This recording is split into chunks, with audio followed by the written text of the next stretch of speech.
وجدد وقطع تاني كانت ماشي كذا تنا كاتبه اي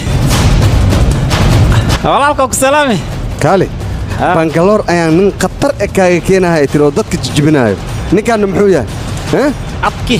bangaloor iska ilma yaqay ko waxaan ku keenay balaayab ka daran saddex qof dhulkaas dhigaan ku dhahay hol walba oo dirtin say tahay soo fulina hadii bees ahaan leed hadii bangi wax laga soo dhacay hadii baqaar daab laga soo jabsana inta soo la fahmayna soo jabsana ay gawaran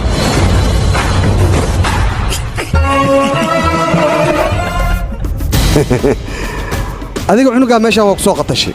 maxaa yeelay meeshan tartan ayaa ka jiro tartankaasna waa tartan dhimasho sideedana markii tartan la galaayo waxaa loo baahan yahay faras in la keeno maahin dameerkan oo kale inaad meeshii keentid tartanka ee fardaha loo isticmaalaa laakiin laab ahaan dameer ay ku filan dhalinyaro ayaa tahay wax walbana waa iska sahalsanaysaa waxaad rabtid inuu ku hadlaysa Soomaa ma ya akhay saas sokor idii kar inta way ku dhacan laakiin qofku ma rabto sokor ku dhaco waxa loo baahan yahay dhaawac ma istilaaliyo kaal aniga intaas ma ku leeyahay fiire sidan oo kale hey ya ubotana saadi kuna kuwina anaku kusasa ku yalayo arjot ya akhay jog sawa ya akhay malsk sorora wa tuga ya akhay ninka waa ujada afkis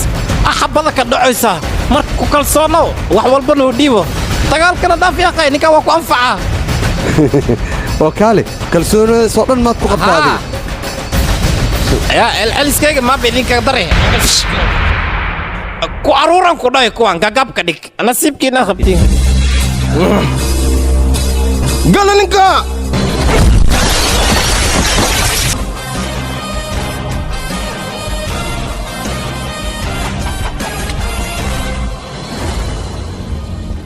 ciidanka haddii meel aan saari waayo waxaan rabaa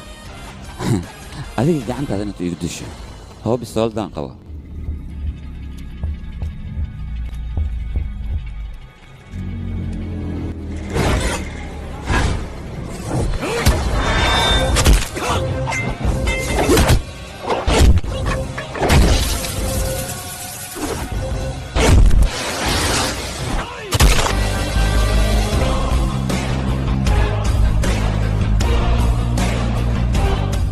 gaariga waxaa ka dheeray tareenka anigana